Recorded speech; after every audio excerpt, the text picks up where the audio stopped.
again. Welcome to Outlawed Thoughts episode 59. Going right along there. We are here with Justin. You are with Phoenix Ammunition. So we'll Yes, give sir. kind of a I'll get kind of a intro here with questions and stuff with you because I think this will be I recently had on a 3D printer person in the gun space, so that was Oh kind of yeah, the who's that? intro. Yeah, it was great. It was great. It was the 3D print general. I spoke to him. I Okay, had yeah, him I on. know. Yeah, I'm familiar with Um, and I've been trying to have more people just related to firearm stuff, gun stuff in general. I had been sent your tweets, which the your guys' Twitter account is like pure gold. Um, got sent a bunch of that. Obviously, group chats and just friends of mine send it to me. I have to give sort of a shout out to Dickie Walnuts, who will most likely either be watching this now or tonight at some point. He is sort of the one who kind of showed me your guys' account for the first time, so I have him to thank for this. Awesome. But I guess give yourself an intro like this. Explain sort of what it is you do. Sure. So I'm Justin Nazaroff. I'm the owner of Phoenix Ammunition Company. So we got started in 2015, just before the first Trump election. Um, got into business with my younger brother and my dad, who's like a silent partner, basically. Uh, So my younger brother was working for a small ammo reloading company, and they ended up going out of business for a number of reasons. And so there was a potential business opportunity, and I was kind of looking to get out of doing what I was doing at the time. I worked for a large insurance company handling liability for manufacturing companies primarily. So I had my background is finance and accounting, those kinds of things. But I'm sort of a hobbyist engineer, I would say. So I had been wanting to get out of what I just wasn't really happy with doing what I was doing. Wanted to start a business, was looking into construction, some other things, and then this happened upon. And being I would say, minor to mid gun enthusiast at the time. Certainly not. My younger brother is actually much more knowledgeable about like antique firearms and the history of firearms and sort of their evolution than I am. But I understand the business side of what we do, so it worked out pretty well. And yeah, so now here we are in 2023. We've changed a bit throughout the years, but basically our target markets originally were people that were doing competitive shooting. I mean, obviously, we make ammo, so anybody will buy it. But when Trump got elected and the market took a turn downward, we focused really heavily on competitive shooting. I have been introduced to competitive shooting by some friends of mine, and found it to be very valuable as a training tool for myself. And obviously, those are people who are sort of the super consumers, if you will, and Yeah, they they have to go through the ammo, that's for sure. yeah, they're going through a lot. I mean, there's a couple of high level competitive shooters around here that shoot 3-4 days a week, and so they're burning through at least 1,000 rounds a week between competition and practice. So people kind of think of, there's a lot of different segments in the gun industry, and competitive shooting is one that isn't really understood by a lot of people. Like me, for example, I've never been hunting. It's just not something that I was introduced to when I was younger, and so it didn't become a hobby that I took under. But competitive shooting is pretty big, and it's kind of an expensive sport. So you have people with money to spend, and they want to get better. You got to shoot more to get better, and you got to consume ammo to get to shoot. And so here we are. And we got into working with people who take training classes as well. Again, we found a need there. People need ammo for classes. They need to have it shipped to training sites, things like that. And people who are taking training classes tend to be people who are shooting more. And so, of course, Right. those are the people who we want to be coming back.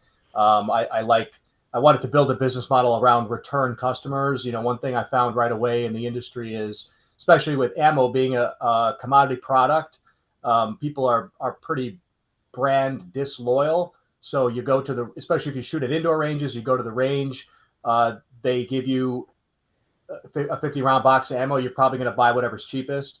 And, there's nothing wrong with that to an extent, but we wanted to build a brand that had some aspect of loyalty.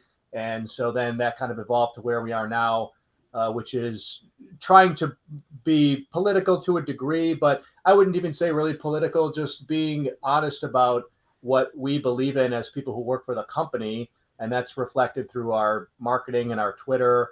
And we all agree. I mean, everybody that works here is on the same page. We wish the rest of the industry was as outspoken as we are, with as small of resources as we have. I would love to have the marketing budget of somebody like Remington or what have you, but those guys just don't take any risk. Right. They're playing both sides of the fence in a way. The civilian market isn't even really something. I mean, obviously they love the fact that they have a civilian market here, but they're controlled by conglomerates and hedge funds and stock prices and big banks and ESG scores just as Well, much as the other industry. and at the end of the day, those large makers, the ones that aren't really the mom and pop establishments, will be the first ones that shut down manufacturing on the civilian side when push comes to shove. So Sure. it's there's something about, I think, and there's this sentiment up here in Alaska because you have a lot of, there's a lot of small FFLs, a lot of Yeah, just of very course. small, Yep. gunsmiths, and reloading is something that's just very commonplace here because everybody wants to Very. save money, and because a lot of people are shooting for hunting, it Yeah. just is, it's Uncommon economic. calibers, right? It's yeah, Right. and plus it's hard to get ammo to Alaska. That's actually a problem for us.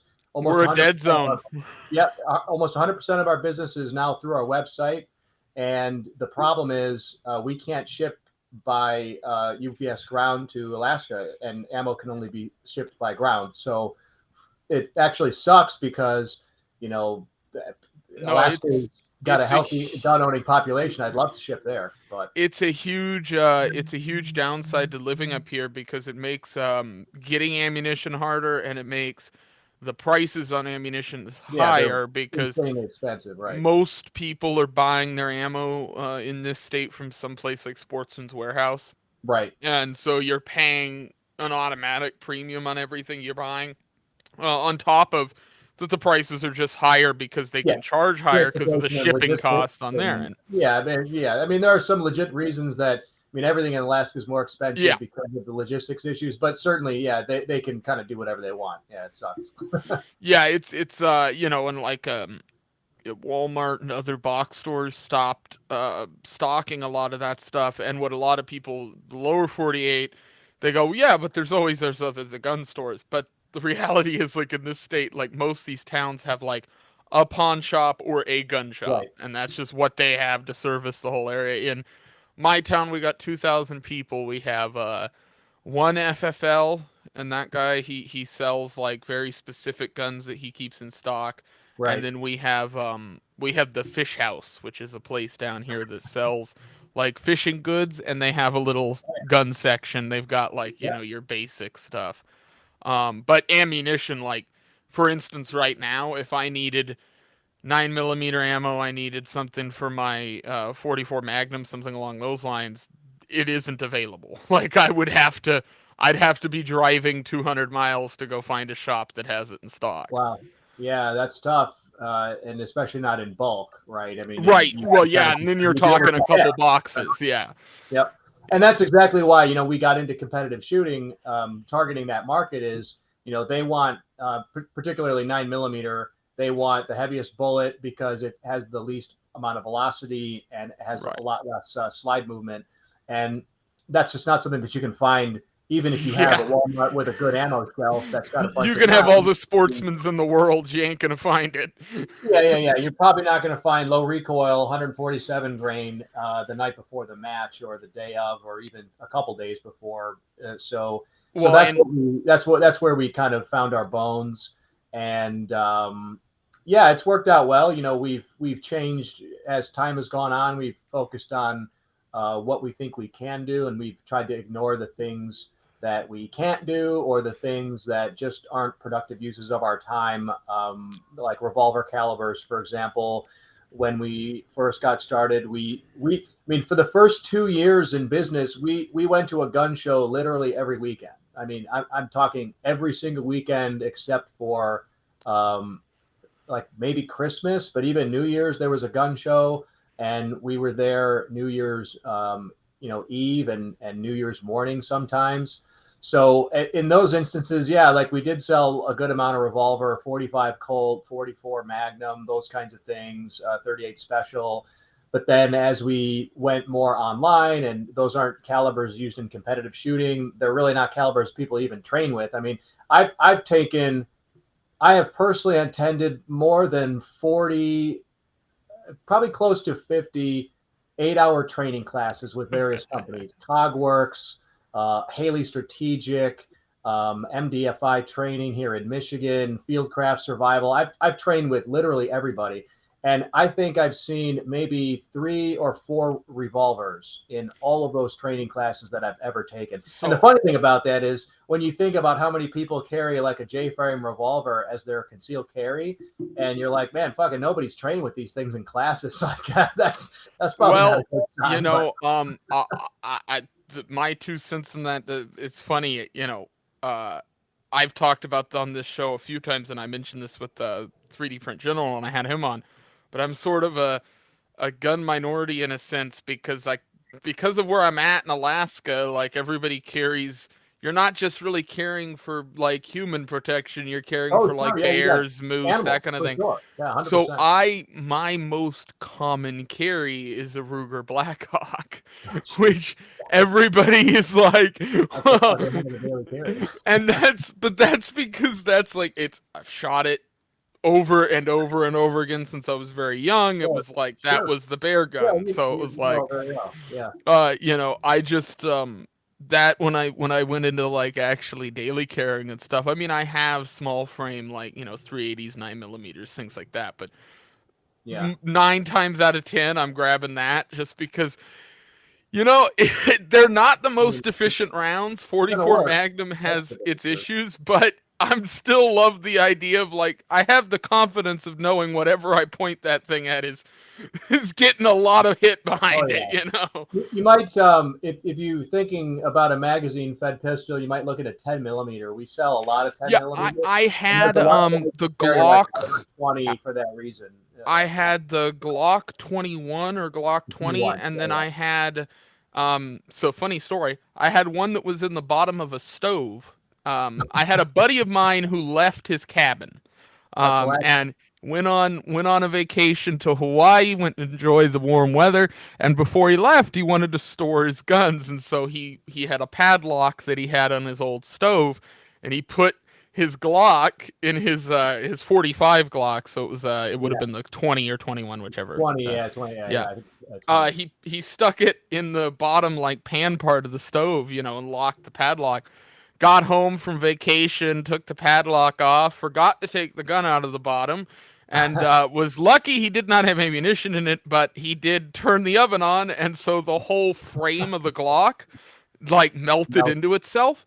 Oh But man. the slide and the barrel and all that were perfectly fine. And because I Probably. had I had the Glock that shot 10 millimeter, I looked up online and was like, oh, like you can literally just swap the Yeah. Frames slide are and same. the Yeah, right. yeah. So I was able to make a deal with them that way. I could just swap it out whenever I wanted, so I could go shoot either caliber, which was cool. I eventually did get rid of that just because it was a little big for me, and I wanted to. If I go back to 10 millimeter, I think what I want is, and I had a buddy of mine that had it, and I loved shooting it. Was he had like just a micro frame 1911 that Mm, was like a okay. mini 1911, but it was Yeah. it. I think it was 6 or 7 rounds of 10 millimeter, which is about the same as the revolvers that I'm used to. So Right. the weight Yeah. was kind of similar. Yeah, and you could Um, have a spare mag. I mean, it's Yeah, yeah. That's what's irritating with that's the revolver advantage. carry is like everybody uses those the like stripper clip ones now where they're like Mo- the straight. The moon clips, right? Yeah. Yeah, yeah. And they're very uncomfortable to carry. So Yeah. like often what I find myself doing is like carrying the revolver and then having a couple of those tossed in my bag Right. which means it's sort of separated. It doesn't really have the same use as an extra magazine would. Uh, but it's definitely something I'm probably going to. I grabbed my I have one of those the Taurus GX4. That's what it's Okay. called. And that's a 9 millimeter, and it was a cheap gun. I bought it while it was on sale down here, and I that thing's great. I like it. It's just it's similar to like the Glocks I'm used to shooting, so it's the same kind of Yeah. footprint. I'm not like most of the guns that I shoot is most of the guns that I shoot are like older guns. I like a lot of like Western style firearms. Oh, okay. Yeah. Because when I grew up, my dad was, growing up, we had like 30-30s and 44 Magnums and, a lot of like lever action firearms, things like that, Right. Henry rifles, Marlins. Yeah. Yeah. Um, my Yeah, dad that's still more has. up my brother's alley. He actually we have two registered machine gun AK receivers that one of them is fully assembled, the other one's just a receiver at this point. But he built them from a flat, so he had a flat Mm, piece of metal, bent them up, heat treated everything. There was some welding, pins involved, all this kind of stuff. But yeah, so he's built two of those. that's awesome. Um, we have He has a number of like very old guns. I don't even know, like some kind of sniper rifle that was built in the 1800s or something. My You know, my my sniper. dad's my dad's got it was my grandfather's gun, and it's it, funny like the modifications you find on these type of guns, but it's just an old Marlin lever action 30-30, and it looks pitted and just it's been run through like it was Yeah, the good. family gun for Supposed to be generations. right. But it if you look at the gun closely, and every time I've handed it to somebody who knows anything about firearms, they look at me with this puzzled look because the sight on the very front of the gun, which looks like it's been on there forever, is one of those military issue surplus bottle openers, like the little tab ones that people used to put on their dog tags. Like Oh, that's geez. what was somebody like tack welded one of Oh, those to really? the front Yeah. as the sight, Oh, and perfect. and it works. The Yeah, thing's dead accurate. Like all you need is a reference point. So, once you get it figured out, just don't touch it. yeah, exactly. We were like, unless we want to like fully restore this thing, it's never getting changed. Yeah, It's like leave it that's just alone. Right. how it's gonna stay. That's classic. So I was always into those kind of farms. Now that I've gotten a little bit older, and it's like you're a lot of the stuff that I'm looking at is more of for self defense, those kind of things. You sort Yeah. of move away from that a little bit. Although I do have a soft spot for revolvers still, but that's uh that's more of the like eventually when I move over to Florida, because the gun market is just better over there than the state. Yeah. There's stuff like finding things like single action armies and old stuff like that Hmm. are just very difficult to find over here, even if you Yeah, I do can have the imagine. money to buy it. Like, it's such a limited market. Yeah. Yeah, there's some like historical firearms up here that I've tried to hunt down over the years. One of them that I was able to actually find the owner of, but he wouldn't get rid of it.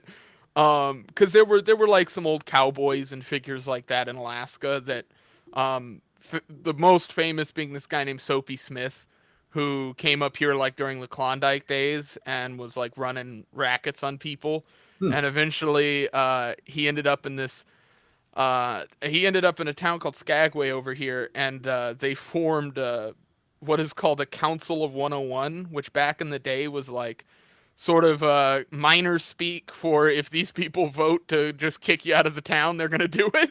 And so Wow. they voted to boot the guy for running his scams, and then it ended up in a big shootout. The guy ended up dying. The engineer of the town who was trying to remove him also got killed, and he had like 4 firearms when he died, and 3 of them have like been documented, but one of them was just a ghost in the wind. Like nobody knew Okay. about it. It was a little pocket Derringer Right. that he had, and so it was smaller.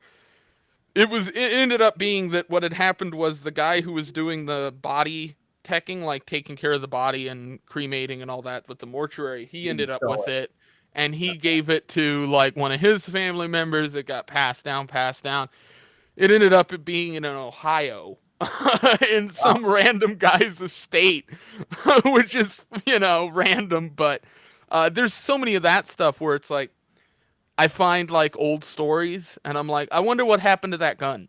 And you're Yeah, like, it's changed hands a lot of times. Who yeah, knows? Gun shows. I mean, somebody needed a couple bucks at the end of the week, and it's the who knows? sort of treasure hunt aspect to it that I like, because it's a Yeah, with the gun collecting and stuff. There's anybody who gets into that sort of stuff, can look at a firearm for the most part, know what it's going to be worth, things like that.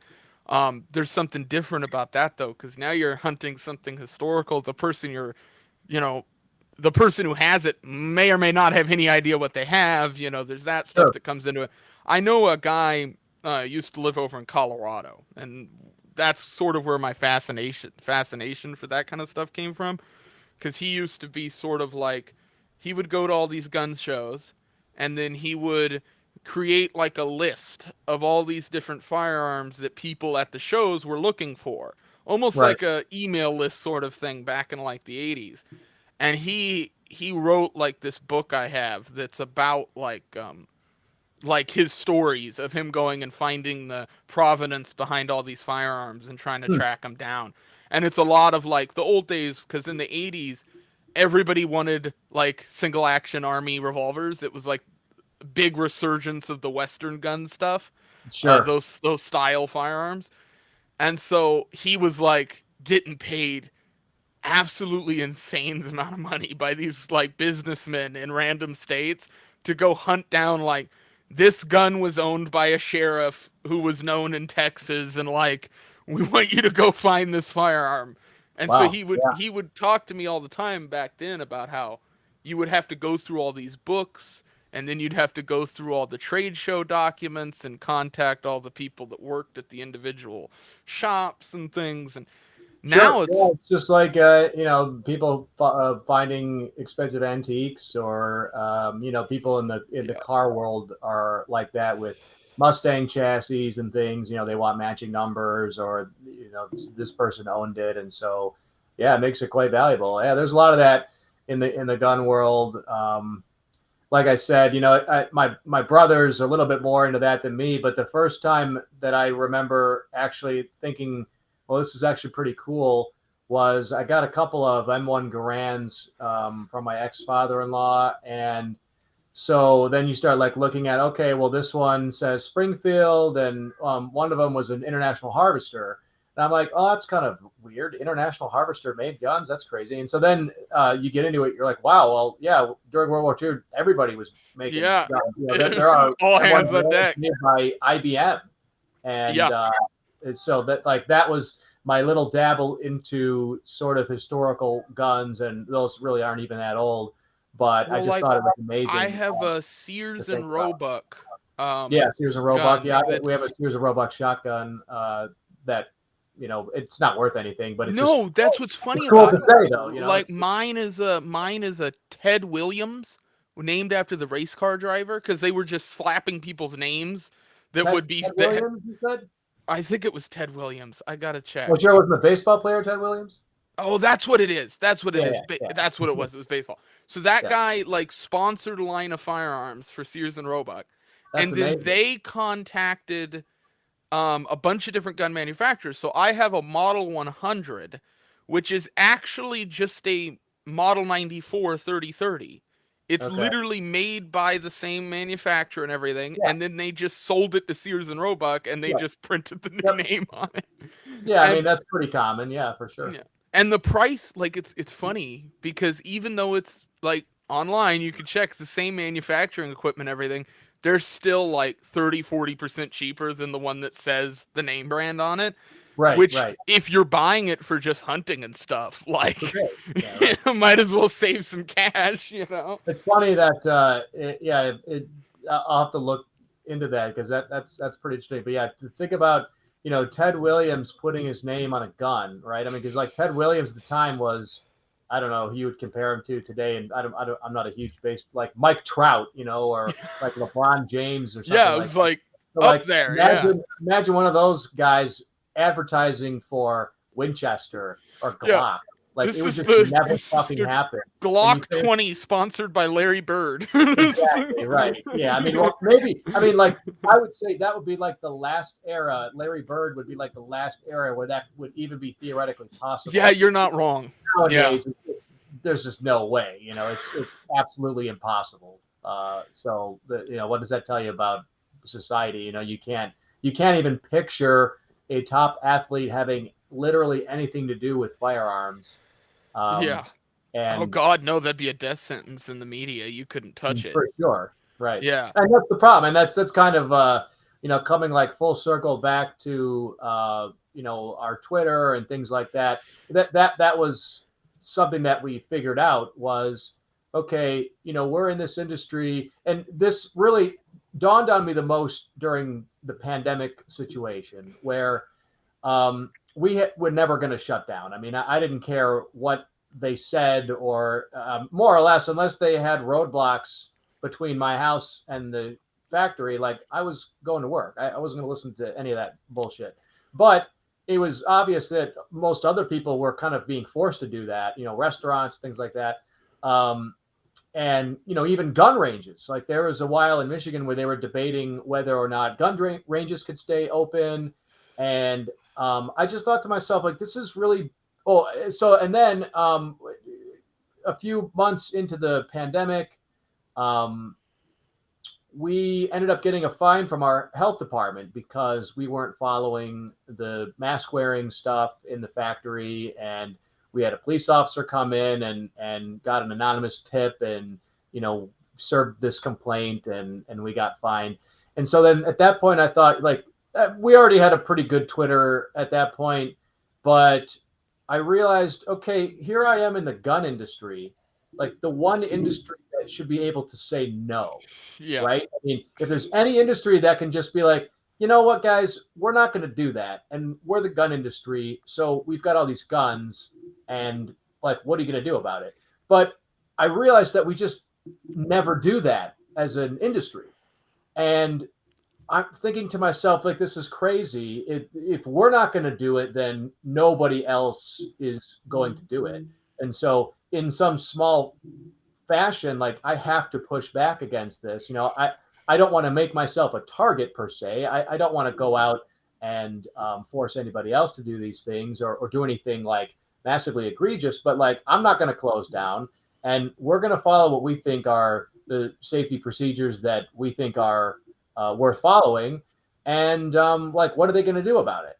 Yeah. And I just couldn't believe that nobody else was willing to do the same thing. And but that's just kind of part and parcel with most of the gun industry. They're as outspoken as the other side seems to think we are. Um, we don't really seem to do much fighting back. When there's a shooting of some kind, it always ends up being the gun. It's like I'm just waiting for the gun industry to apologize. Yeah. And to me, it never made any sense because it's like, well, I don't have anything to apologize for. Like, A, my product wasn't involved, and B, even if my product was involved, I mean, there's no possible way that I could foresee that that was going to happen. So I don't have anything to apologize for. However, I do have a lot of things to be angry about. Like, for example, here we are. I mean, I was in middle school when Columbine happened, right? I'm 37, so I was in seventh grade, I believe, when Columbine happened. And now here we are in 2023, and like fucking kids are still getting shot in schools. The schools are still gun-free zones like they were back then. We seem to have learned nothing. A few schools have armed security, but as we've seen, in Florida, in Parkland, those security guards are basically just retired police officers or guys that couldn't hack it, and they're not running in there. And so at the same time, we have, like here in Michigan, you can get your concealed pistol license and you can carry a gun pretty much everywhere except for a stadium or a place that serves, only alcohol and not food. But teachers can't carry. And so it's like, guys, when the rest apology and saying that, thoughts and prayers, like for me, it's like, well, fuck that. I'm pissed. because now I got to see another mass shooting, and we got to hear the same people trotting out the same solutions that they've been implementing for 25 years that haven't had any effect. And we never get a chance to say what we think should happen. Or we will, but only like behind closed doors. Like, we don't want to offend anybody. Oh, this isn't the right time to talk about it. Yeah, fuck that. This is the right time to talk about it, because I think to myself, if I was a teacher working at one of these schools, I would be carrying a gun right now, legal or otherwise, Well, because I just simply wouldn't take that risk. I'm Like, I'm just not gonna. I'm not gonna be the one to die in the classroom. At the end of the day, those kids are important, and if I was a teacher, I would love those kids because they're my kids. But like, my kids are like my actual kids, right. right? Yeah. Like, my responsibility is to like go home to my wife if I have a wife. My responsibility is to go home to like my children if I have children. So like, the gun primarily is to keep me alive, and if that allows me to keep these kids alive, then that's great. That's the best possible case scenario. But we just, as an industry, we don't really talk about it in this way. Well, I think you And have. I'm I really think you certainly have. You have a certain element of like the almost NRA gun club sort of version of the gun community versus the Yeah, new age. Really, something I definitely. haven't only really seen, and I grew up with grandfather and a dad who were both sort of interested in gun culture and that kind of thing. So you know, really, I don't think we've seen this sort of change where you start to see some people like yourself and other individuals like your account and what you guys are doing and a few other people I've seen over maybe the last 3-4 years are it. There really isn't many Yeah, people out there talking about stuff. And even on the content creation side, like the YouTubers who are making content about firearms, there's a whole section of those content creators who will just not cover any issues that touches on anything revolving around gun sure. laws as much as they will cover the guns themselves. And it's like, The yeah, guns themselves. I think that's a mistake because that's going to come back to bite you at the end of the day. Like, Yeah, I do as well. Some of them it's hard, and especially YouTube is it's tough. tricky on the platform regardless. Yeah. Yeah, you have to be careful. I mean, obviously, we have to be careful on Twitter, and it's easy for me to say because I don't have a million followers, and so maybe, but I don't think my opinion would change. I mean, like, at the end of the day, you were talking about like the new wave of gun owners, and that's kind of me. I'm at the top Right. end of the millennial spectrum, Well, and I see so more 30 to 40-year-olds now being yeah, deep into sort of the gun culture, sort of even like yourself sure. starting an actual business around it, because they're realizing that if they don't do it now, it's going to be gone. like. Yeah, most of the industry is very old and behind the times, and that's again is kind of why we've chosen to go about our business the way that we are, because I saw it like this. The marketing is old.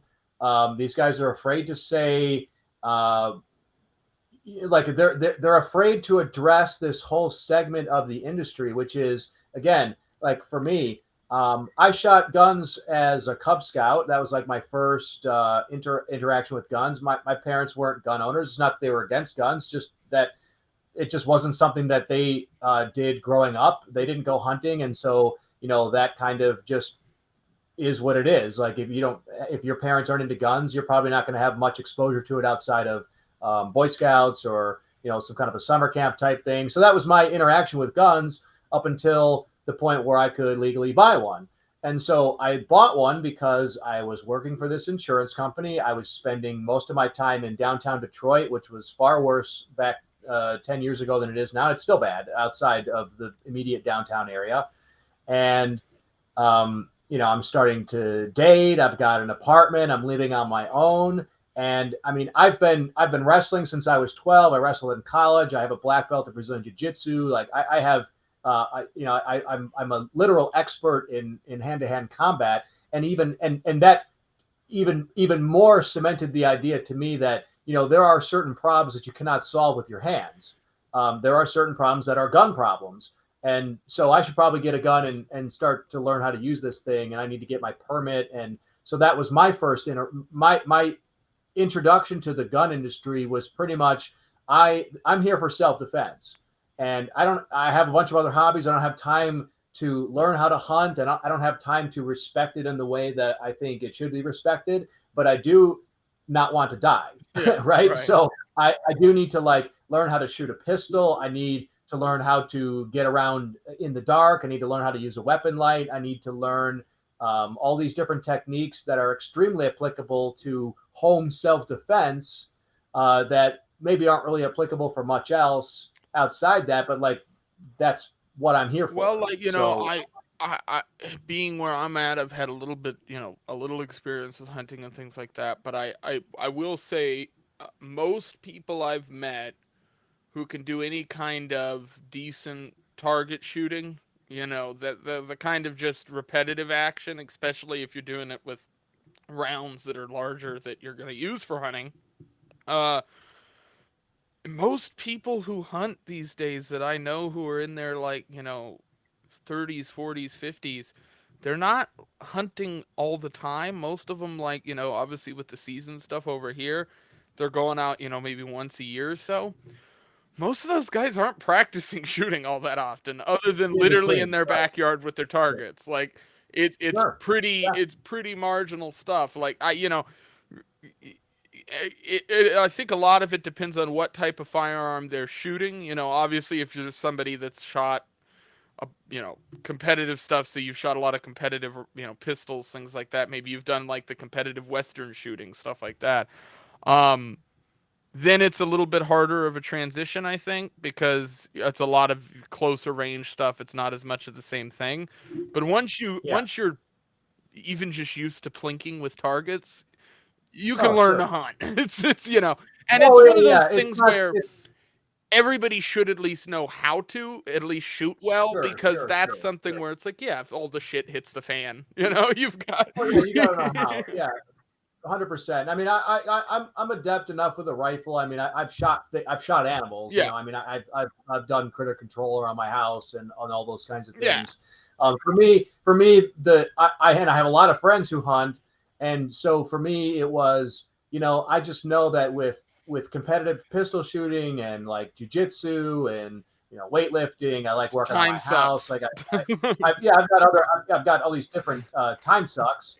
I don't have enough time to put in the reverence I think that you need for hunting, where like you get out into the woods and you Yeah, don't have there's your a phone with spiritual you. aspect to it. Yeah, there's a spiritual aspect to it for sure, and I know that if I did get into it, I probably would try to find a whole bunch of time because I would want to get good at it, and I would want to be doing this like sneaking around type shit, Yeah, and that was me with getting as archery. close to like dropping out of a tree onto a deer with a knife as I possibly could, like some of these crazy dudes that you'd hear on like Joe Rogan or something that are like really into like the get making it like as close to what would you say, like ancient hunting as Primal, possible. yeah. That's what I would want to do, and it's like, man, I don't fucking have time for this. I used to Just shoot archery a lot when I was younger, and I'm still decent with a compound bow and stuff. But um, back, I got to the point where it was like, this is taking up literally all of my time, and it's a yeah, skill that I'm likely never going to use. It's like, right. it was sort of the same logic I used when I tried to learn Spanish. I got like partway through the class and I was like, yeah, this ain't for me. I'm gonna just, Yeah, this is gonna become too much of a thing that I have to focus on forever. yeah. It's funny. My dad got me and my brother signed up for this axe throwing league that's at this bar in town. And I mean, I've like never done it before. I've done it once. I did it at an industry event like a year ago. It was the first time I had ever tried it. And so we show up and it's like, oh shit, there's like guys that take this real seriously. They got their own axes and like they all know each other. It's like the 10th league they played, and like we're about to get fucking destroyed. And for me, I'm a super competitive guy. So I'm looking around, I'm like, well, I can't let these nerds beat me. Like, there's no way. I got to figure out how to get good at this like right now. And so we played in the first league from like January to February. And most of it was like me just trying to figure out the throw. I mean, I played baseball. Like I'm an athletic person. So, I mean, you can kind of start to figure out the mechanics, but then you have to like turn off that part of your brain that like wants to just caveman throw this axe as hard as you can. And then you realize, okay, no, what we're doing here is we're like playing darts, Yeah. you know, like the least amount of force possible is what you want because then that's the most controllable. And so after a while, I just ended up like, okay, like I got to get good at this. I got to start like actually having a good technique because I am having fun and I really don't need another thing to be highly competitive at. But I'm like seeing that I'm starting to get a little good. I'm like starting to beat these people I didn't think I would be able to beat.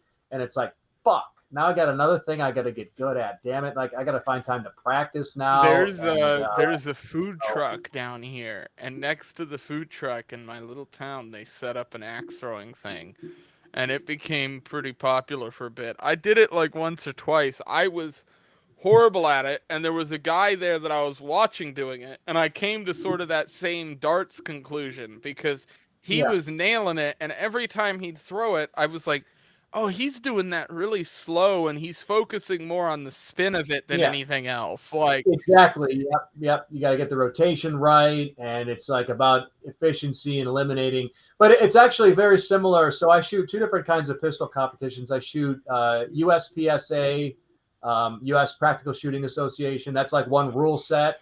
And then I also shoot IDPA, International Defensive Pistol Association, and that's a different rule set. And they emphasize very different things. IDPA emphasizes accuracy and efficiency. And so speed is sort of a byproduct of that. You still got to go fast, but the speed comes through efficiency. Whereas like in USPSA, it's a little more frantic. There's more targets. There's no fault lines you have to stand behind. And so it's more of like an open, you can kind of go wherever you want. And inevitably there's like maybe two ways that everybody uses because those are just the fastest ways to shoot right, the yeah. stage based on the layout of the targets. But they challenge very different aspects of shooting. You know, in IDPA, they you can only put 10 rounds in a magazine. So every stage, and there's 18 rounds per stage. So you're going to have to change your magazine. And you have to run the gun dry. You can't drop magazines with ammo in them on the ground, or it's a penalty. So you can't game that aspect of it. There are other things you can game, but they force you to go to slide lock, which is forcing you to manipulate the gun in a situation where, like in USPSA, you can drop magazines with ammo. So guys will go out there with like 5 mags and they shoot like 3 rounds and they change mags while they're running because it makes sense. And they need a full mag going into like the next bank of targets, and they'll drop another mag. And so there's more options available because the rule set is more open. But as a byproduct, you're not really going to slide lock ever. Right. Like that's a mistake in USPSA usually. So you're not training that aspect of having to work your gun while you're thinking about other things while on the move. And so that's why I like to shoot both, because I think they challenge different parts of the whole spectrum of skill that I think you really need if you want to be a really a top level pistol shooter, which I think for your average person is everybody wants to get good shooting a rifle. I've got plenty of ARs. I spend not enough time behind the rifle, but some. Probably should spend more. But at the end of the day, I'm carrying a pistol most of the time. And so I'm going to put probably 80% of my training into the thing that I'm carrying almost 100% of And the I'm time. surprised every time I bump into somebody that I know that shoots a lot. Um, when I find out that it's like, and I see this a lot, where it's somebody who is carrying, for instance, like a Glock 17, Glock 19, that that's their just daily carry gun, and Yeah, they shoot their AR or their AK-47 90% of the time that they're shooting. right. And I'm going, I, I don't understand that, because like now when you're actually in a situation where you need to defend yourself, which because 90% of the time you have that on your hip and not that Yeah, rifle. And the other thing to that is like, um, unless you're going out really far distances into range, maybe this is just me, but I found it pretty easy to get used to rifles. Once you get the logistics of it down, I feel especially new shooters have a lot harder time with handguns because it's Oh, more right in your 100%. hand. It's right close to you, Exactly. you know, and Yep. There's no support, with an AR especially, you have a pistol grip, you have a stock, you have a foregrip. So you've got 3 points of purchase on the weapon. And the human eye is built in a way that we like to, we, our eyes are very good at aligning our body with where we're looking. right. So we like to point long, skinny objects. I mean, like that's why when you point, people look. That's why And if people are you naturally good at throwing spears. Exactly right. By ears, right. And if you close your eyes and you point at something that you know is there, a clock on the wall, you will be able to point right at it Yeah. because your body has kinesthetic perception of the things around it and where it's pointing. So rifles tend to be very easy because they're pointy. Yeah. They're long, and so you have a long sight radius. You have a long reference point for your body to align.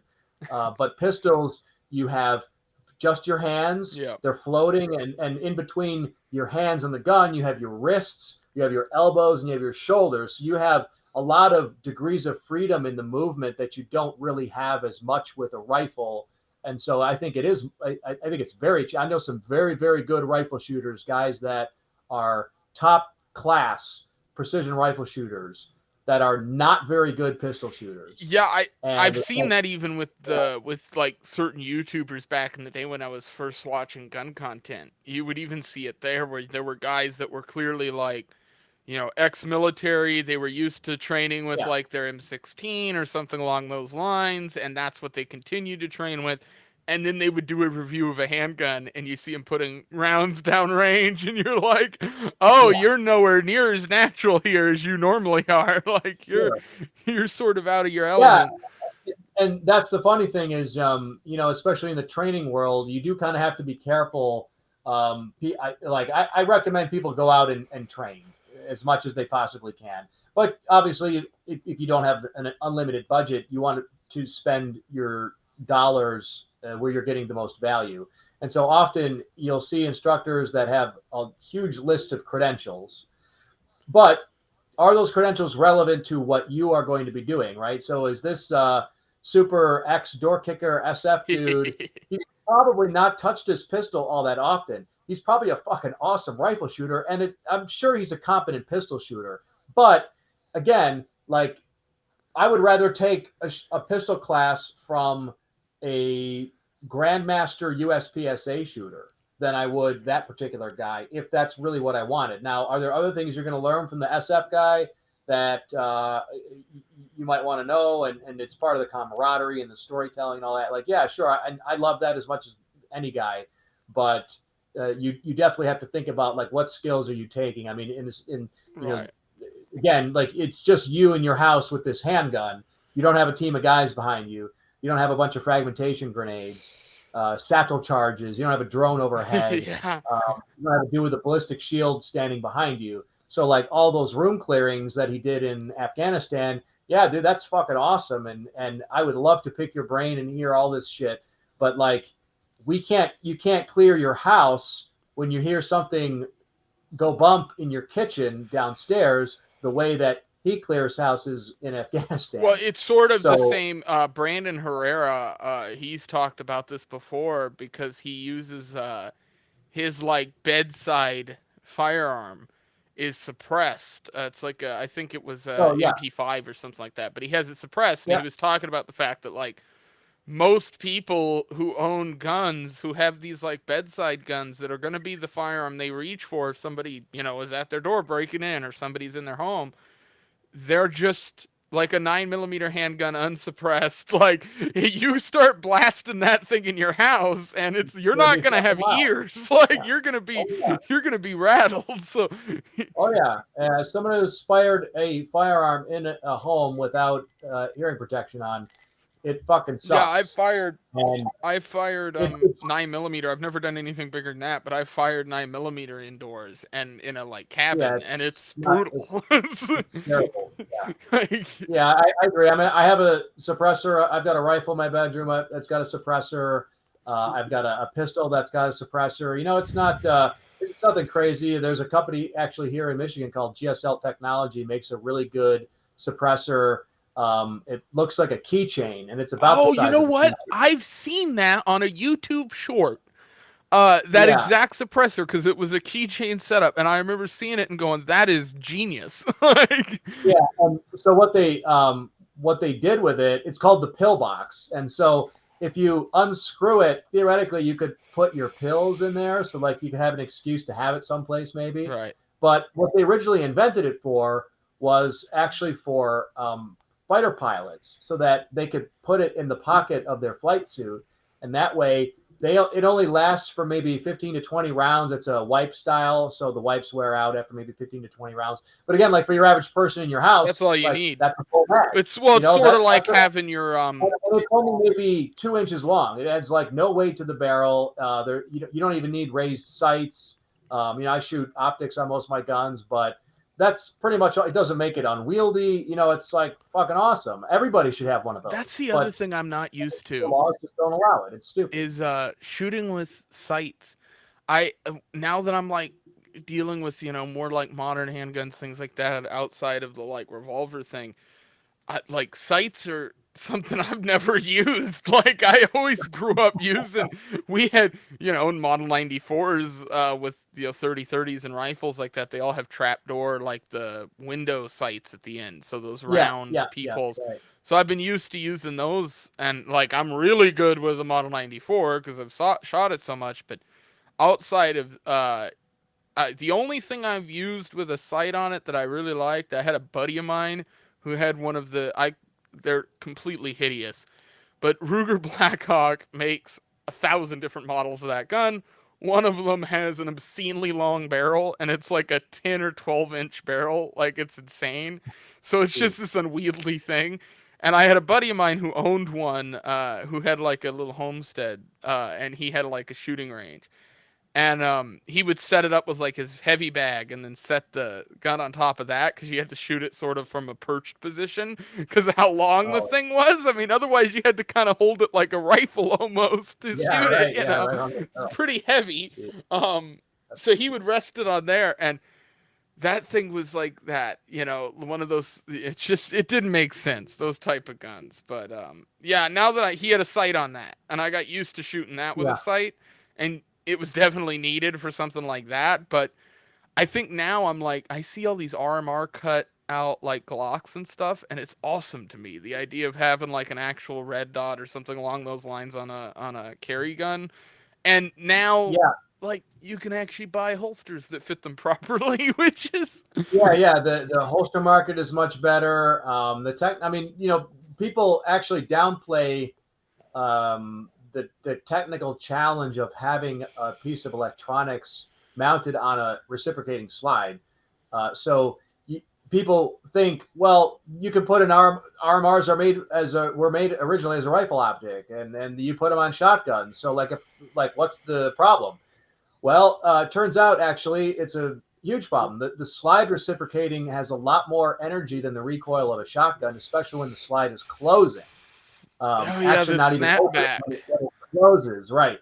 And so it's a huge technical challenge, and they had to do a lot of revisions with the original Type 1 RMR. They had to change all the battery contacts because the battery contacts were getting corroded. The battery in an RMR actually spins Really? in the housing as it's fired over time. Yeah, it moves. And Huh. so that was something that they had to account for. So they added another set of contacts. They rewrote some software. There's a lot of changes they made to the Type 2 RMR. And then obviously then now the SRO with Trigicon. Now they've got the RMR-CC, the small footprint one. I've got one of those on a Glock 48. So I shoot almost all optic guns. I do still shoot irons. I think it's good to shoot both. I think irons are a good learning tool, especially for beginners to understand. At the end of the day, optics are great, but if you draw the gun and you present the gun and the optic is not aligned and you have to fish around for the dot, like it's way slower than mechanical sights. And that's something that you have to train. And part of that is if you spend a lot of time shooting with irons and you get good at just simply presenting the gun flat and straight, then eventually, like when you get the budget for an RMR, then it's not going to be as much of a transition. But it's not like you can just slap that thing on Yeah. there and become a good shooter. Like you really have to be very cognizant of your grip and your presentation so that you know the optic is at very least aligned left to right, and then finding the up and down is much easier than finding it left to right. And so that's a really important thing you got to be good at. Yeah, we had you know, it was just mostly iron sights growing up, so I didn't have much access to them. And now I've, you know, I've shot a few times with sights, and both, I guess, that revolver, and then I think I shot my grandfather's gun, which he had a sight on. And that was decent. I think I got used to it. I talking about like keeping a straight profile and stuff on draw. That was something I've never really Yeah. struggled with, only because of revolvers and doing like the kind of quick draw stuff and trying to get into that when I was younger. So I got Okay. used to kind of the feeling of bringing my hand up, and that whole thing got me used to Yeah. sort of being able to center in, because I have horrible eyesight, like I have bad eyesight. So on top of all of that, it takes me a little bit of compensation with that to be able to just handle all the shooting, like being able to like actually know where I'm gonna be hitting all the time. Not Yeah. necessarily, not in like a weird way, but in more of a like, I'm always gonna hit the general spot, but if I really want to sight things in properly, it takes me an extra second. And so Sure. it took Sure. me a long time of like repeating shooting and everything to get used to that, getting that out of my system, because I would always have a tendency of like pausing and taking like a long time in between everything. And over time I sort of got that out of my system, just, you know, doing it over and over again. I do audit work like as my job, so I'm sort of in the kind of accounting space to do a lot of like Okay. Yeah. Yeah. paperwork. And you know, so for me it was like I work around money, and like, you know, and I work alone, like I'm the only one there where I work at night, and there's stuff like that. So it's like, you know, it became more of like, yeah, I don't really need to have a third, you know, a gigantic revolver everywhere I go. It gets sort of difficult. So the modern guns definitely have started to fill that place, especially when I go to Florida, because Florida doesn't have any damn open carry laws. And the Right. problem Yeah. with revolvers is if it's a single action army or something like that, which is not really the best gun to carry, but if you do decide to No, carry it, definitely you're not. certainly not concealed carrying it. So, you know, Yeah. you end up with, you know, like I have probably 3 guns that I will get rid of before I move, because there's no real reason to keep them, because they become basically useless over there. Like, Yeah. it's like, you know, stuff that's just not concealable whatsoever. So it's like, this is Yeah. this is just Better gonna sit in option a to be sure. safe its whole life, you know. Um, which is a little irritating, but I think that'll change soon over there. I can't imagine them. You know, it's sort of like Florida, but the gun stuff and the marijuana stuff seem to be the two things that they're like constantly bickering back and forth about, and both of those Yeah. things have slowly sort of moved forward as time's gone on there. So they had, you know, they Yeah. introduced medical, and then they introduced now Yeah. they've got the new gun law or Yeah. whatever. I mean, that's going to be something that will actually be very important soon because they're going to have to remove that from the 4473. You know, like here in So I Michigan. wanted to Uh, mention this to you because I saw yeah. I saw a story, and this might be something you know about, because I saw a story about you know, obviously, and this is something I've heard over and over again for years, because I've talked about moving out of the state and things like that. We had, to begin with, over here in Alaska, we had medical marijuana. So everybody rushed Yeah. out and got their medical cards. Thing is when they were filling out all their ATF paperwork, there's obviously this part of the document that makes this statement about whether you've taken Right. drugs in X amount of time or whatever. And so the message that was put out across Alaska by gun people was, if you are doing this, do not get the medical card, because it instantly Yeah. fucks you, right? Yep. And now I saw recently like some news stories regarding Supreme Court stuff, and that was sort of being challenged. And then I read that it was being challenged not just for that, but for all felonies. which Yeah, is that's something a that separate topic. I've talked about a few times with Alaska, because this state is a hot spot for people who got in criminal trouble when they were younger, who come up here Yeah, to kind of get away from it. So you 100%. end up with a lot of the populace here who are legitimately, felons, but are felons from 10, 15, 20, 30 years ago, who are still being told they can't own firearms in a Yeah, state with 730,000 people in it, where it's like, I could understand this maybe if you were making the argument in New York City or like downtown Los Angeles, and you were like, well, it's a population issue and more guns in the street or whatever, which I yeah, don't agree with, but I at least yeah. But understand why you're saying it. With up here, it's like, well, there's not even enough totally. people for this to be a problem. Like, you know, Yeah, so yeah, those two issues, the on the felony issue, yeah, I mean my response to that has always been, okay, so let me understand this correctly. You are telling people that they can't own a gun because you think that when you release them from prison that they're going to use that gun to hurt someone else. Okay. So why are we letting them out of prison? well, it Like is sort of it let's is just sort start of right just there. the Like state admitting that the prisons are yeah, useless in that sense, because exactly. if Yeah. you So believe you that, then you believe this isn't doing anything. sure, right. So it's like, so I mean, if you're going to commit a crime, if you think they're likely to commit a crime, then we should keep them in prison. Everybody that's not in prison, they should be able to vote and they should be able to own a gun just like anyone else, Yeah, because they've paid their debt and now they're out and their life is as valuable as anyone else's at that point. We as a society have bestowed that upon them and we've agreed that that's the situation.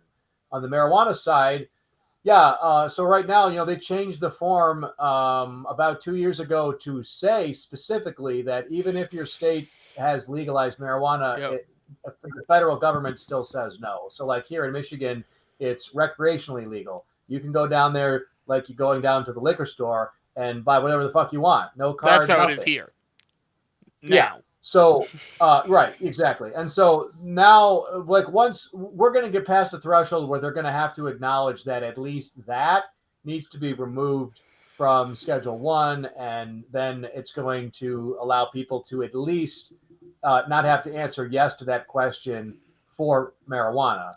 Um, and I think that will be I think both of those things will be a big win. But I think the marijuana thing is a bigger win than a lot of people will really look at. I mean, I still think people are on there's a lot. The gun industry is very segmented. People think of us as a monolith, but we're really not. There are people who are very anti-weed, who are very pro-gun, and as much as you try to explain them the parallels of the two, and it's like, okay, guys, like to be honest with you, most of the gun control started because of alcohol Yeah, prohibition. That was I the ex- I origination of this. explain that all the This is time. exactly like where we are with marijuana. So like, but fine, let's just table that aside. What you guys have to understand is like this is a very valuable alliance for us to make because both of our industries have a lot of the same problems. Well, and They're a big overregulated. portion of the marijuana industry is tied to a political class that previously had nothing, wouldn't really touch Sure, the gun industries. exactly right. And so it's like this is an alliance that we could really have a very powerful alliance here because we're both overregulated.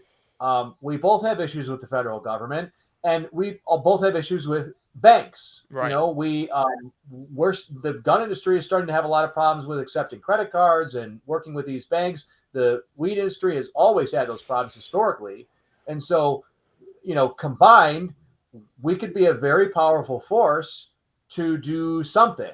It's like I'm not telling you that everybody who smokes weed is probably going to vote for the same people that people who are pro-gun are going to vote for. But I think theoretically, as a combined force, we could make a lot of changes in those areas that we probably do agree on, without really having to get into the weeds of any of the other shit that we probably don't agree on. But the gun industry is going to have to accept that over time as well because I mean, even me, I know a lot of guys, I don't know about this weed stuff, it's gateway drug and blah, blah, blah. Like, it's a million excuses. And you're like, okay, Ted, well, that's cool. I see you're sipping on bourbon and smoking a cigar like every other motherfucker in the gun industry. And so, like, you think that you're in a morally superior position than some guy that smoked a doobie after work because he wanted to fucking wind down. And Well, and like now you guys don't like, it's you guys have this issue with like Bud Light and everything, and it's like, oh, working man's beer and blah blah blah.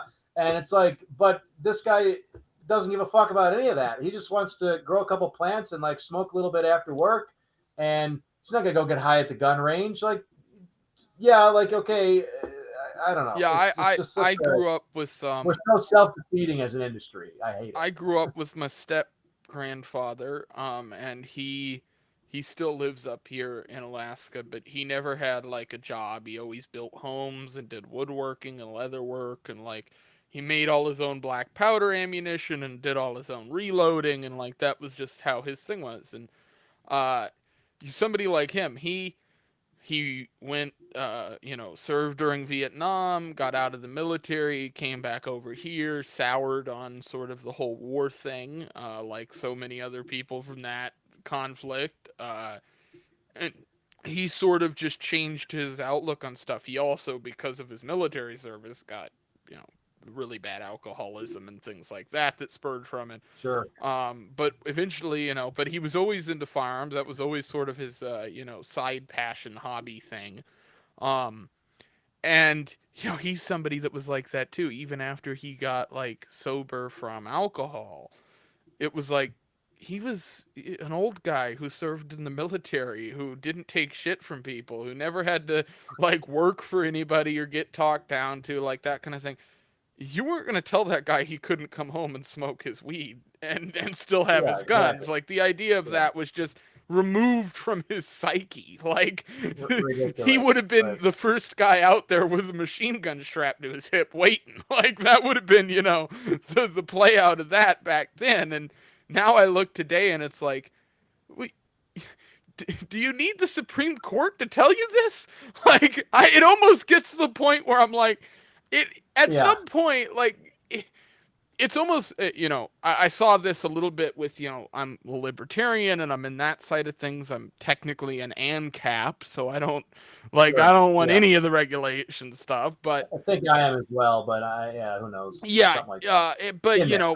my position on this stuff has always been, more of an Alaskan perspective than a national one, because I Sure. don't really have as much familiarity with the rest of the world. I know this state Right. pretty well,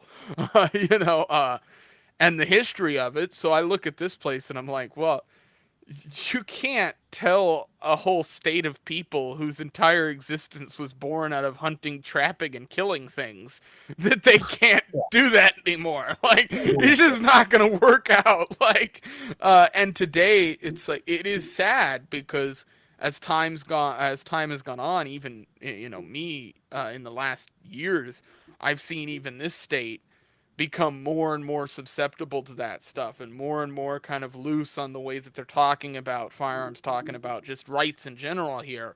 And I don't know if it's because there's just new people moving into the state or if it's because of new younger people coming into the political field, that kind of thing. But it's really nasty when you look at the gun lobbyist thing. You see all the different angles that happen there. Because, like, over here, the biggest gun group still in Alaska that gets attention is the NRA. And Right. the NRA is, to me, Right. everything that is wrong with that gun culture, Right. because they're. Everything with why we're in the position we are now. Well, they've Exactly. openly just said we don't want to actually repeal any of this. We don't want to get rid of any of this. We're just good with the status quo. And it's like, then you're no good to us. Like, not only are you no good than us, but you actually might be harming the people who are attempting to do this in a good way. Because I agree. Because you're pouring so much money into it, people get to use the NRA as sort of this beating stick for the rest of the gun community. Yeah, I think the NRA is an attractive nuisance because the problem is they get a lot of donor money. Yeah. And I think, well, what could that money have done aside from paying for a bunch of new suits for Wayne LaPierre and a brand new headquarters and all this money going to this marketing company, that marketing company, blah, blah, blah. It's like, well, I don't see any fucking marketing. I mean, they send me their shitty magazine and they send me a letter every other week asking for more money. But other than that, I'm not really sure what you guys are doing for me. And yeah, I'm sure you guys like they're doing lawsuits behind the scenes and they're doing stuff, but we don't really seem to control any of that or what they spend their money on or which lawsuits are the ones to fight or which ones are the ones not to fight. And so, yeah, I'm a life member of the NRA because I think you probably should be, but I donate all my money now to FPC, Firearms Policy Coalition. Yeah. They get all the money from our company that I can donate, that I can afford to donate. I mean, and everything I've heard about FPC from people like just in the liberty movement has all been good. And everybody who talks about the NRA and that movement is not good. So I mean, look at FPC's budget is a fraction of the NRA's, but they got way better marketing. Well, and what's funny about that too is in your face marketing that I think is fucking hilarious, and it speaks to me. And I think like, well, if I think it's funny, then other people are gonna think it's funny. And the NRA has never made me laugh. Yeah, no. That's, I guess this question was good. From JC. What does Justin think about FUD companies like Black Rifle Coffee that make money off conservatives and gun owners when then donate money to anti-gun Democrats? Yeah, I'm not a huge. I mean, I don't drink Black Rifle Coffee. I think they had their time. I mean, I think they probably introduced people to the industry earlier than they might have otherwise. I was, before I was like in the industry, I remember seeing them and thinking like, oh man, this is fucking great. These guys are putting an AR on coffee. To your point earlier, the marketing was good. Yeah, the marketing is good. And I thought like, I remember seeing it kind of at the forefront of thinking like, this is the first company I've seen that actually seems to have like a pretty conservative message. They got a chick with nice tits jumping out of a helicopter with an AR and they're blowing shit up. Everybody and it's like, loves that. It's kind of like, frat humor guy. Like I can see this is kind of cool. Like I watched the whole commercial. Who wouldn't, And so then as time goes on and then you get into the industry and I mean, I thought about selling Black Rifle Coffee for a while and they were a nightmare to work with. They were growing way faster than what they knew what to do with. They had crappy people to work with, no distribution model, like a very weird for a company with that much money. I remember thinking to myself, you guys like, your distributor contract is just like not really well put together. This looks like a boilerplate, like it doesn't really answer any of my questions. And then of course, as time goes on, they get more money and they turn into what every other company turns into, which is just if I wanted to be a bit conspiratorial, and this has been my take for a while, and I've talked about this on a whole episode before, but and I don't think it's just with the gun community. Like I think this is with a lot of internet culture stuff and a lot of just stuff like that. I do think there's a good deal of government knows they can influence people, or rich Democrat, rich political figure knows they can influence people, and so that's what they do. I talk a lot of, I've talked about this with the right. It's not just the left that does that. Like the right with recently in recent news, you had like the John Goldman, Jack Murphy, who was the guy who got that whole thing, and then before that you had Milo Yiannopoulos. Both of those figures, if you go through their past, and this isn't conspiratorial, anybody can just do some light research into those two people. They were grifters. They were literally handpicked by very wealthy individuals within the Republican Party who sort of just pushed them into the positions they were. And I think that happens on both sides of the fence constantly. And so when I see something like Black Rifle, I go, okay, so here's this thing that starts out being decent. They have a decent message. Their marketing's good. They get in front of a lot of eyes. And then all of a sudden a shift sort of happens. The first thing that pops into my head is, oh, somebody behind closed doors got a check. And this thing just got bought out by somebody who is willing to put a charade up, but ultimately spread a different message later on because they have all those eyes now. This is sort of like the marketing thing where if you can get a bunch of views especially with a marketing like a company versus a brand, like the Black Rifle brand or anything really. Um, then it becomes a lot easier for you to go, well, I have X amount of people who know what this brand is, so it's worth X amount of dollars to these investors, and then you can start getting that almost sort of, everybody would use reference the Koch brothers, the Koch brother money. It's like sort of Right. that same concept. Yeah, I'm not, Black Rifle, I would say I'm not sure that it started out that way, but I think, when you build a brand that suddenly gets wildly valuable, and then you get somebody else that wants to buy you out, and you're talking about tens of millions or hundreds of millions of dollars. I think people say to themselves, I can wash my hands of this company and walk away and collect my check, and whatever they do with it, that's on them. Right. And I mean, there are people who do that. They start businesses, they flip them, they move on to the It's next hard to business, blame them, but and it's hard to blame them, right? It's like I've never walked away from that amount of money, so it's easy for me to say that I wouldn't. Having said that, um, I my whole idea for being a business owner in origination, regardless of what business I was going to go into, was I always wanted to be the one who could just say no, right? I mean, like I think as a human being, and like for me, that goes back to like why I'm a gun owner in the first place. I want the ability to say no. I want the ability to tell somebody no and to be able to back it up. And the only way that you can do that is if you're the one alive at the end of the day, because eventually you're going to say no to somebody who decides to kill you because you said no. And so the only way that you ever really have the ability to say no is if you're armed and if you're capable.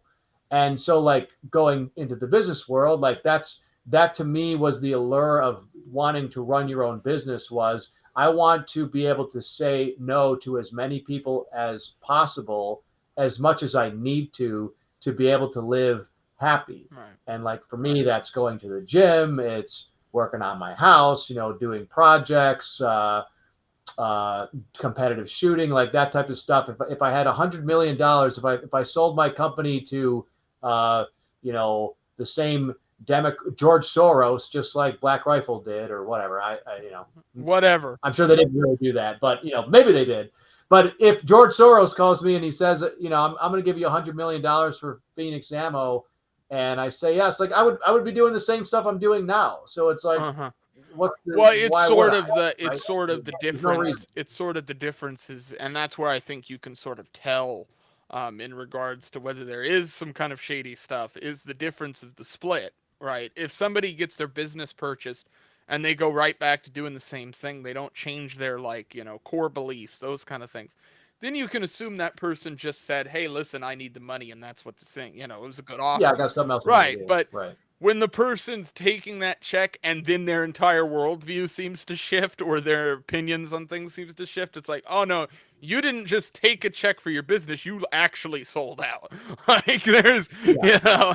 Well, I think also when you get big as a company, you start hiring a lot of people, and you can't be as selective with who you hire.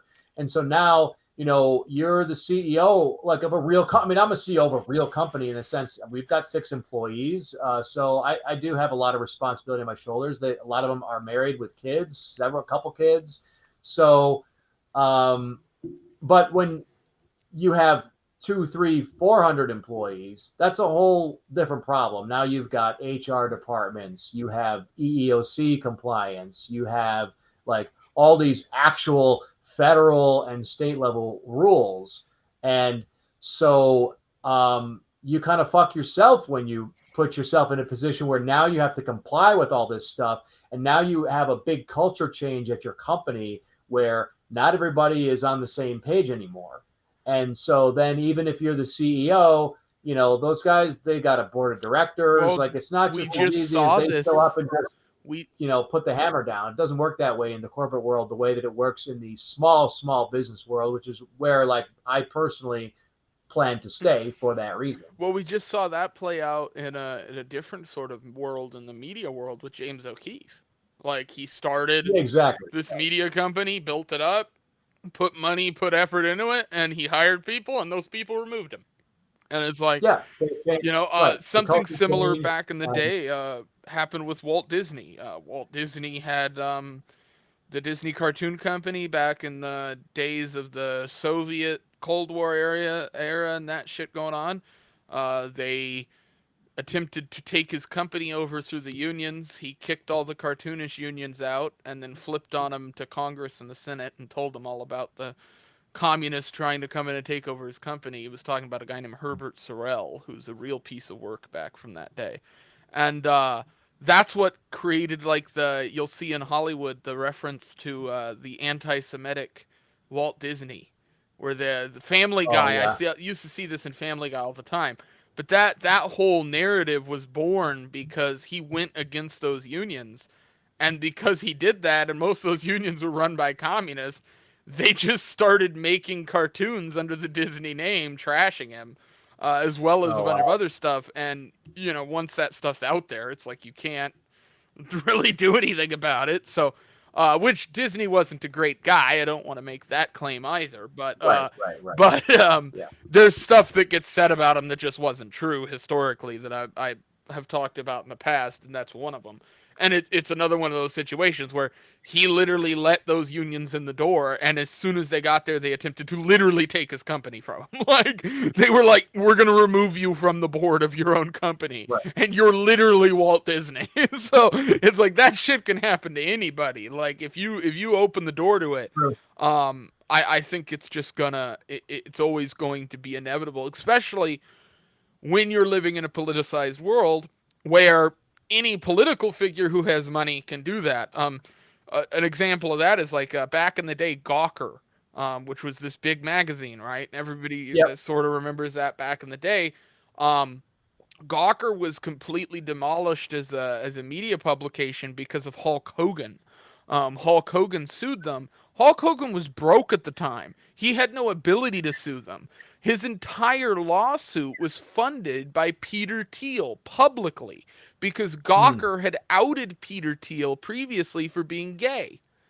And so Yeah. he was pissed at the magazine. He saw the opportunity. He paid millions of dollars for his legal fund, and he literally destroyed the company.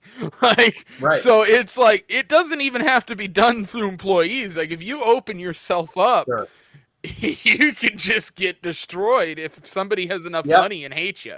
Like, Yes. That's absolutely true. Yeah. which is, it's sad that that's the position like businesses have to be in, but it's sort of like the censorship on top of the censorship. If you can't get them from the public side, turning the public against them, you can get them on the legal side. You can get them on the contractual side. Right. So it's definitely, I see a lot of businesses that seem to go that way. I think with the beginning of the end for the Black Rifle Coffee was the Rittenhouse stuff. Like, that Oh, for shit sure. imploded in their face. And Yeah, that was. if they had a time machine, they would have just thrown that hard drive out the window. Like, that episode Yeah. no longer exists. That still baffles me to this day. I mean, even a neutral statement would have probably saved them, Yeah.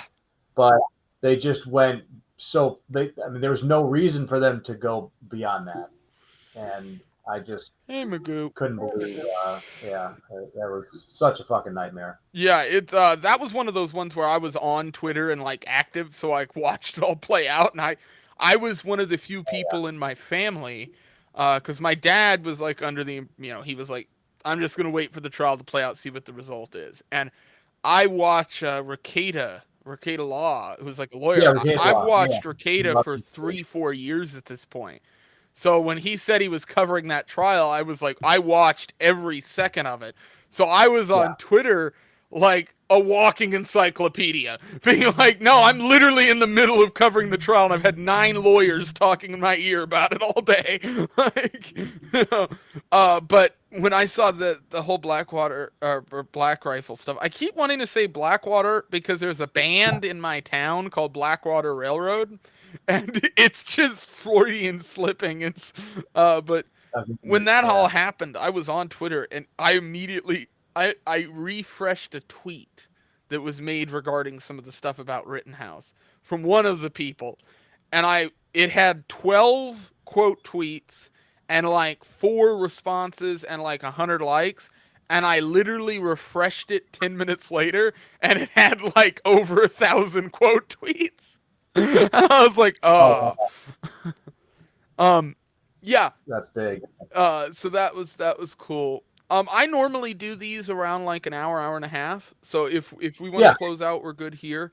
Um, Yeah, I got a something after 10 o'clock. I got to get into, oh, but yeah. no, this has been great. What If else? there's anything else you wanna say before we close out and everything, No, just support us on Twitter if you don't follow us already. That's our only social media. We're banned on Facebook, banned on Instagram. There's a fake Instagram account we can't get rid of, but it's not us. So yeah, let us know what you guys want to hear from us. I mean, I try to read as much as I can in terms of quote tweets and replies, and I do like to get into the comments, and I do like funny comments, and well, so I always I was encourage happy people like that you that. actually responded to me. Most accounts that Yeah, have a follower base just don't respond to stuff like this. So, that sure. was Yeah, definitely I'm cool. always up for a talk. I mean, I've been on some big podcasts, I've been on some small ones, but at the end of the day, I love to have a good conversation about guns, and I mean about stuff even way outside the industry. I'm like to think of myself as maybe like a well-rounded person in a sense. So I feel like I like to talk about just about anything. No, So I think we hit on a few different topics. Is good. I do have one last thing which just popped in my head, which I have a yeah, gun that is exceedingly useless now in a way. It is a Makarov, and it shoots no, 9 millimeter Makarov, not yeah, 380. yeah, not the right one. Exactly. And I, Yeah, Macross cases are kind of a pain in the dick for us actually because they're so similar in height and size. They're very tough to sort. We do I mean we've got great sorting equipment and we've got automated machine vision systems and what have you. But Makarov cases are tough to sort. it's Um, been fun since the so yeah, ban on the ammo stuff. It's just been a paperweight. Like I have like 4 yeah. magazines of ammo for it, and that's it. Yeah, I mean, it's just people ask us about that, and like 7.62 by 39, obviously a much bigger market, but there's just no supply chain for the stuff here. So even if you I want to assume make it and you think you got a market, it's tough to find the brass. It's tough to find projectiles. Like it's very my tough. assumption was that if it was easy, somebody would be doing it because they would become just the Exactly. guy who was manufacturing that. Because there Right. isn't really anybody, my understanding is unless you buy ammo that's already in here now, there really just isn't a way of getting Makarov ammo. Like it's fucked. Yeah, yeah, not direct. No, There's yeah. always ways to get around things, but it's going to be very, very tough to do that. Yeah, for All sure. right. Sorry, I know that was weird to close on, but that was something Oh random. no, no, that's fine. All right. Well, thank you guys for hanging out in chat. This was awesome, and we will catch you guys next time, episode 60.